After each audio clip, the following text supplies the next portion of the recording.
How bad was sex education in high school? It was the worst. That's why we wanted to start this podcast. Dr. Stormy and I knew that there are so many folks out there that want to learn more, that want to start conversations, that want to be vulnerable and express their feelings, emotions, wants, and desires. And that's what Sex 101 is about.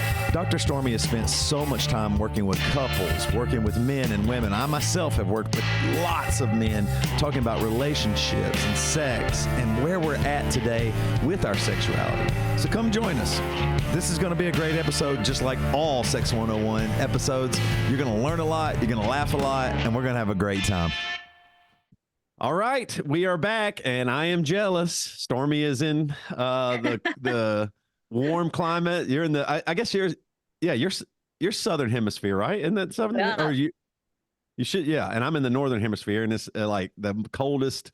I just can't even believe how cold it is. You know, it's funny though. I just got new tires on my Suburban. I have an old 2000 Suburban, which I just love, and I got new tires on it. I just rode around on some of the side roads and tried to slide. I was like, oh my gosh, fun. that's awesome. It was just kind of fun. My Isn't kids that like funny? that, we were just chatting before we started recording. Like, it's like I'm just constantly sweating down here, and then in Utah it's so cold. The rest of the country is so cold. So I know. I mean, we should do, I bet there is some benefit. That'd be an interesting episode to do sometime about like how the different climates affect sex drive and totally what it's like. Cause it does feel like, warmer climates, people are a little dirtier. My girlfriend and I bet that this is, I'll tell you real quick, one of my dirty little secrets. And everybody will go, well, it's just because of the nudity and there's so much sex. It's not. If you even took it out, I would like it, but it's a total B show, like B movie. But I love watching True Blood. You know, that TV show is like back in the mid, about 10 years ago or whatever. Sookie Stackhouse has vampires and werewolves, and there's like constantly people having sex, and everybody's just unbelievably beautiful. They live in this small Louisiana town, and they're just, you're like, nobody looks like. I've been to Louisiana towns.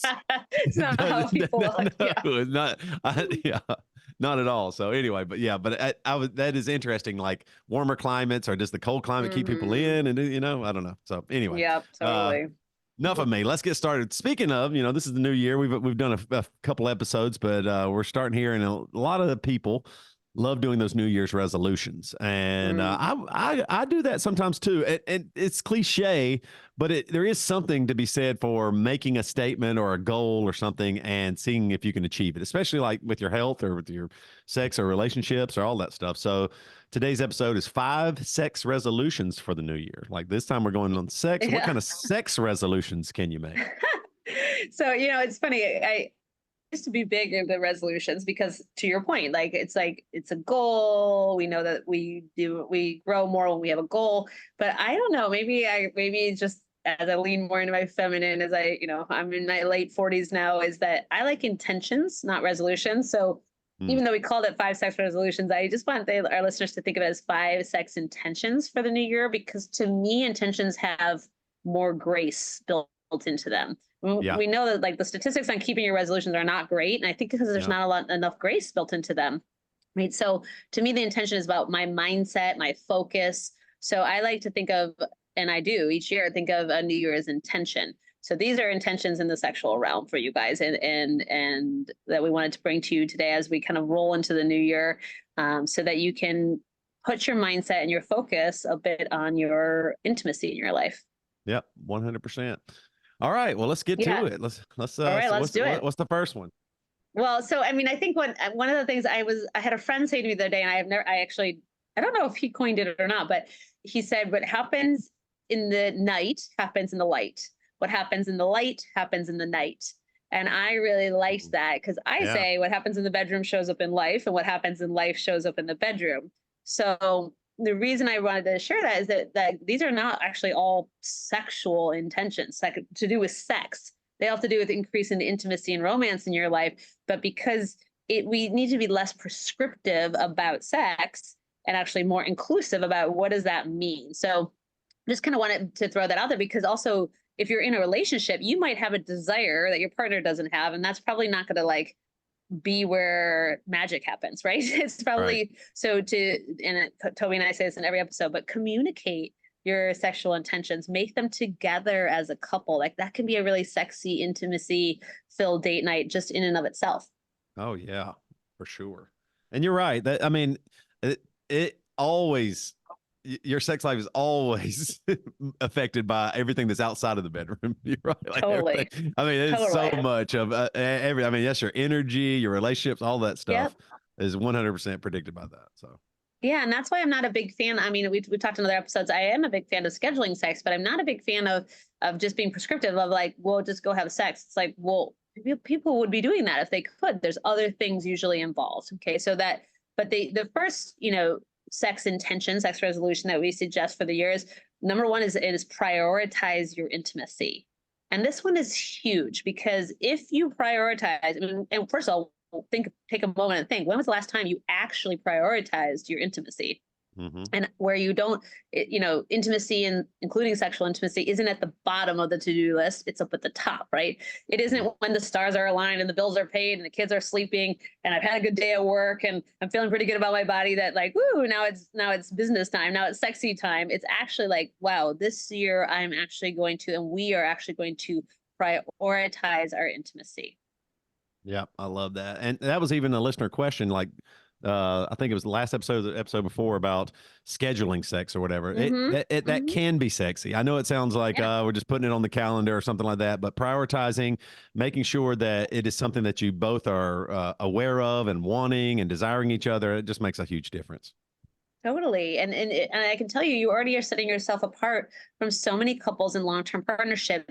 If you have the conversation, you come up with an agreement of prioritizing your intimacy this year, you Yeah. will see improvements in your intimacy, including in your sexual intimacy, by making it a priority, right? Where we put our attention, our energy goes, where our attention flows, where are you putting your mindset and putting your mindset consciously on your intimacy this year?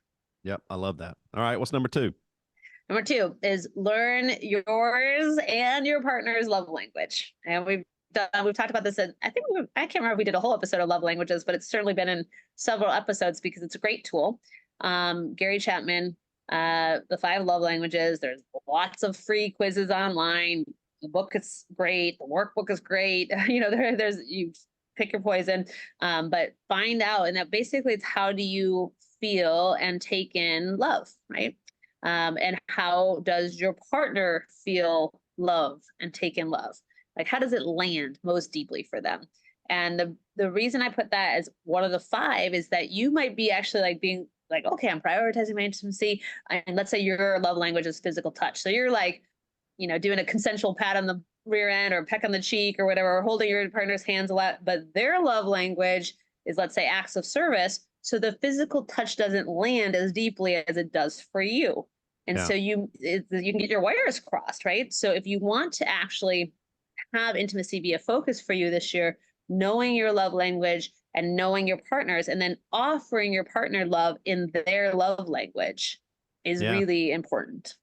Yep, 100%. That's my girlfriend is really good at that. Like I thought for the longest time that my love language, and I would say too, and I think you're saying this, uh, all the love languages, if yours isn't receiving gifts or gift giving, whatever, you can still do those, and those are nice. Like it's nice to receive a gift here or there, or a thoughtful Totally. comment, or words of affirmation, even if that's not yours. But when I do like you said, as a resource or a tool. Mine, I found out, I thought mine was touch, which touch is a big one for me because I just I love touching the people that I love, like hugs or Yeah, wrestling with my friends or whatever it might totally. be. But my girlfriend, like she could be totally fine just being a homebody forever, but she knows I like to Hmm. go out sometimes, so she'll just say she'll take the initiative sometimes. Yeah, let's go out. I know you want to. I know you'll Yeah, enjoy it, and that makes me enjoy it too. And I just think that's really nice. Getting to go do something like spending quality time is probably most of my love language now. I think that's yeah. the one I've realized, and just getting to go somewhere and do something with her, like that she wants to Hmm. be out with me, it just really makes me feel good. Yeah, totally. Right. And and that's a great point. So first of all, your love language can shift and change over time. I mean, it often doesn't, but it can, and certainly mine has. So Yeah. take it again if it's been a little while since you've taken it. And you can also have more than one. To your point, you can have a primary and a secondary. They all can feel good. You might like all of them at certain times, but what is your primary love language, right? And then we mistakenly offer love to our partner in our love language because we assume everyone speaks the same language, but that's not necessarily true. And so you have a 1 in 5 chance of having the same love language as your partner. So knowing what theirs is and then offering, acts of service or quality time or gifts or words of affirmation or physical touch in their language is really will allow it to land more deeply, will allow it to be more impactful. Yeah, that's awesome. All right, number 3. Number 3 is explore all types of intimacy and not just sex. Okay. So, again, what happens in the bedroom happens out. What happens in life shows up in the bedroom. What happens in the bedroom shows up in life, right? We don't have sex in a vacuum, although I guess that could be a fantasy of some sort. But what happens? Everything comes into our sex, right? Our relationship, things outside of our relationship, stresses, money, work stresses, our health, all of these are factors in our relationship to our own sexuality and to sexuality with our partner. But the more you can broaden your definition of intimacy, the less pressure we put on sex, less genital pressure, so to speak, less orgasm focus, the better sex we have, the more kinds of sex we have, right? So explore all types of intimacy, right? There's different realms of intimacy. I think of them in like 9 different realms of intimacy. So how's your, let's say, recreational intimacy, meaning the story you just told about your girlfriend, to go out and have fun together, to go out and do something playful together, to recreate together, right? Yeah. That has nothing to do with in the bedroom. But often one form of intimacy leads into another form of intimacy. And if you're struggling in one form of intimacy, it will often show up in sexual intimacy. Yep. So explore broaden your definition of sex. Plus, when we say sex, we're certainly not necessarily talking about penetrative penis and vagina sex, right? But that's what hetero people think of. It's how we can be very myopic in that. So broaden your definition of sex, explore other realms of intimacy that will lead to better sex and into a deeper connection with your partner. Yeah, 100%. I do think too, doing things together, just as a couple too, it bonds you. Allison and I been wanting, it's after the holidays and the New Year's resolution to get healthy and start exercising more and stuff again after all the eating all that food. We've been just doing walks, so we'll watch a TV show together while she's on the treadmill and I'm exercising, and then we switch and it's been fun because Nice. It's not something that I want to do necessarily. You know what I mean? I don't want to crank the treadmill up to 10 and start walking. That's the thing that everybody does now.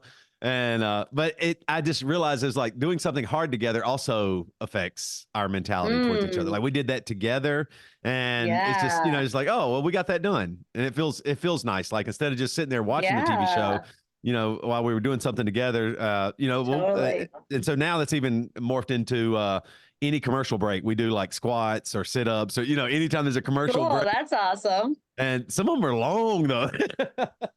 Some of the commercial breaks. For the love of God, I can't hold a plank anymore. I know. I do not want to see this, toilet tissue commercial anymore. But anyway, yeah. But doing things together and like you said, that intentionality really is important. Yeah, absolutely. And I like that too. Glennon Doyle's podcast, you can do hard things, right? Right. You can do hard things and you can do hard things together, even if it's a workout goal, right? That builds that trust, that builds that safety, that surrendering that is really key for intimacy. Yep. Awesome. 100%. All right. What's next? So number 4 is set some sex goals, right? This is back to the resolution sort of thing. Our brains are way more likely to make growth and progress and to move towards our goals when we are clear on our goals, right? The non-clarity, the murkiness, the ambiguity often keeps us from taking action. So again, I recommend this as a date night and not in conflict. I do not recommend setting sex goals when you're in conflict or if you're feeling rejected from your partner, but set some sex goals in your partnership. Okay. So that could be frequency, that could be types of sex, that could be scheduling sex, that could be broadening your definition of sex, that could be to try some new position, whatever it is. Yeah. Set a few, 2 to 3 sex goals, because that will allow you, it's a fun, playful thing. If you could only, maybe it's playful to say, you could only have 3 sex goals this year, what 3 would they be? And ask your partner and share your answers and come up with some mutual sex goals. Can be a really great way to, again, focus that attention and bring in some playfulness and some sexiness. Yep, I love that. I think I think our lives are so busy. Oftentimes we just go, oh, we know each other, we'll be fine, and we just, you put the kids first, the job first, everything else first. And I mean, it seems like almost every study shows the more sex you have, the healthier you are, the more vibrant you are, the more, like it is a good thing for your health and your mentality, your emotion, all of those things. So being intentional, like what do we want to do together? What more can we try or experiment with, or how often do we want to have sex? All of these conversations will get you in a spot that really probably by the end of the year, you'd be like, oh man, we had more sex than ever. And look how much fun we had. Or, like if you're having if you're having good sex, you are happier. Yeah, exactly. No, and that's like scientifically shown, right? And the irony is like you're having more sex, you're happier. And then when you're happier, you're having more sex. So it's a beautiful, beautiful cycle in a good way. And so, and then again, like let's say one of your goals is frequency. Well, be really specific, right? So are you talking about penetrative sex? Right, let's say you say like, okay, I don't know, 3 times a week, penetrative sex, or are you talking about once a week penetrative sex and 2 times a week where you just fool around, or you have oral sex? Like really be specific, because again, that clarity helps us move towards our goals. Ambiguity keeps us frozen in indecision, and and so non-clarity is not the way to take action. Yep, I love that. All right. And what's number 5? Number 5 is make time for intimacy each week. Okay. So this is kind of back to that prioritization.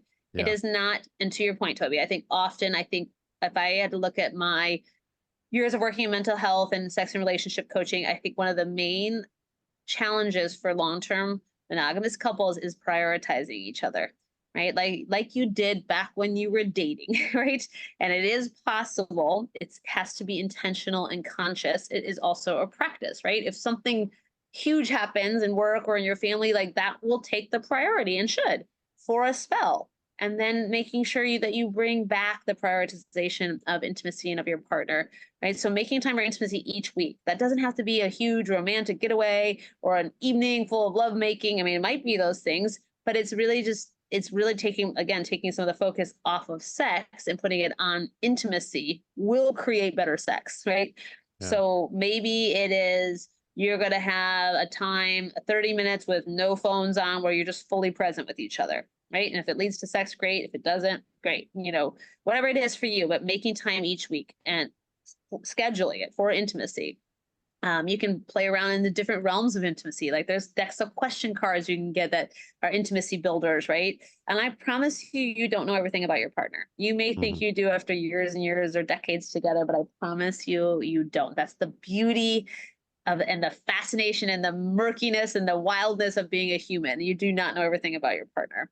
So being curious, asking questions, creating intimacy, and prioritizing it, like you said, not at the bottom of the to-do list, like, oh, we'll get to that, or assuming that person's always going to be there. Because one of my favorite quotes, and I can't recall who said it, is like, be someone your partner will choose, because your partner has choice and so do you. And I find that really freeing. Some people find that very confronting. I find that really freeing. It's like, be someone, not always. Am I always someone my partner would choose? No, I can be a total bitch. I can have a really bad day, right? I can be controlling. I can have all these things that come up, but I'm committed to trying to working on myself to be someone my partner will choose. Yeah, I love that. I think too, like what you're saying, like for me too, obviously this seems like I'm just wanting more sex, but I feel connected. I always have to my partners with sex or sexual intimacy. Like I feel like a deeper connection with them. That touch, like that love language of touch, is really strong with me, and it's powerful. And I feel that, and so connecting that way regularly is something I really do desire. And like you said, I want to be that person that my partner chooses and wants to do that. Oh, I want to be that. I want to have that sexual intimacy with him because we have this connection, and he's the person that I'm choosing. I just think that's really great. Yeah, exactly. Yeah, absolutely. All right. So we got some intentions. Just because our listeners are awesome, I'm going to throw in a bonus one on the fly. Okay. But a bonus resolution or intention for you can just be to change it up. Okay. So that can be really like, change it up. add in some novelty. That could be lingerie, that could be a new position, that could be a different time of day, that could be who initiates sex. Changing it up can help, like, right, kind of disrupting the pattern. So change it up. Change it up. It doesn't have to be a huge change up, but change up something in the way that you typically have sex with your partner. All right. I love it. All right. Use all of these. Have a great 2024. We need to revisit this at the end of 2024 and see. Maybe I'll do 5 resolutions too. All 5 right. I intentions, like it. and maybe we can revisit it at the end of this year. Perfect. I love it. Okay, let's get to Stump Stormy. It's time to Stump Stormy. All right, I don't know exactly how to phrase this question, so I'm going to phrase it like this. What is something that revolves around sexuality, I guess, that doctors have kept quiet about pregnancy or during pregnancy? Oh, I don't know. What comes to my mind is that there is a certain percentage of women that will orgasm during childbirth. Oh, really? Wow. It's not high. I was not one of them. I wish I was. I don't know. I don't know if that, obviously that's not the answer, but that's what popped up because it's not something that is like talked about or known, but it is documented that some women have an amazing orgasm during childbirth. Wow. That is, I mean, doctors have definitely kept that quiet. Fetuses can have erections. Oh. Doctors and researchers have known about this phenomenon for decades, and it says ultrasounds have shown it time and time again to be true. So those little fetuses are already experiencing boners. All right, let's get to listener questions.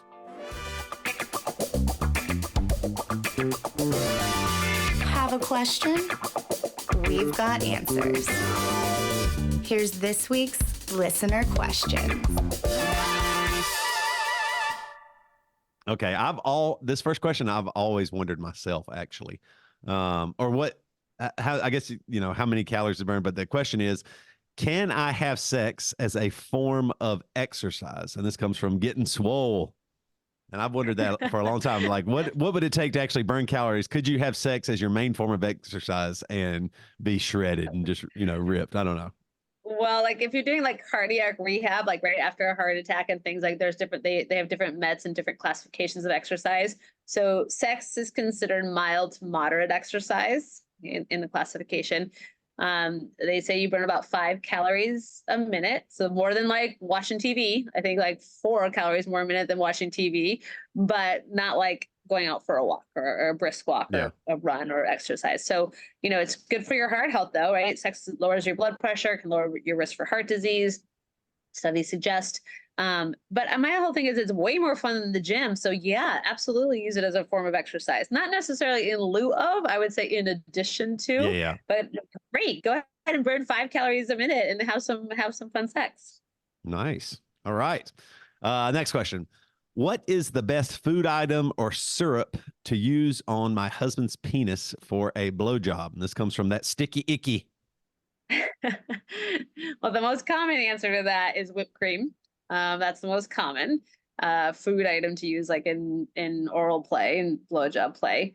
And it really depends. Like, do you like whipped cream? Like, because that's probably not going to be your jam if not, right? No pun intended with the jam. I don't think jam's high on the list, but honey is another common one. But I mean, again, it's personal preference. So for me, honey is like, no, I'm not interested in honey because honey is way too sticky and I don't like the taste of honey very much, right? So, but anything, right? You can use syrup, but here's what I would say is like, with all of these things, we've had questions about using chocolate for oral play on a woman too, like on rather than in, right? So these are food substances. They can cause infections, and obviously there's high sugar in a lot of these. So just, playing on and then doing a cleanup. The cleanup part can be part of the sexy play. Like maybe you go take a shower together or you use a warm washcloth or whatever. So really the sky's the limit as far as creativity on that. But, I was reading an article the other day, it was talking about condensed milk as a food play item. And I'm like, I did not think I'd be into that, but maybe, it's pretty common apparently. So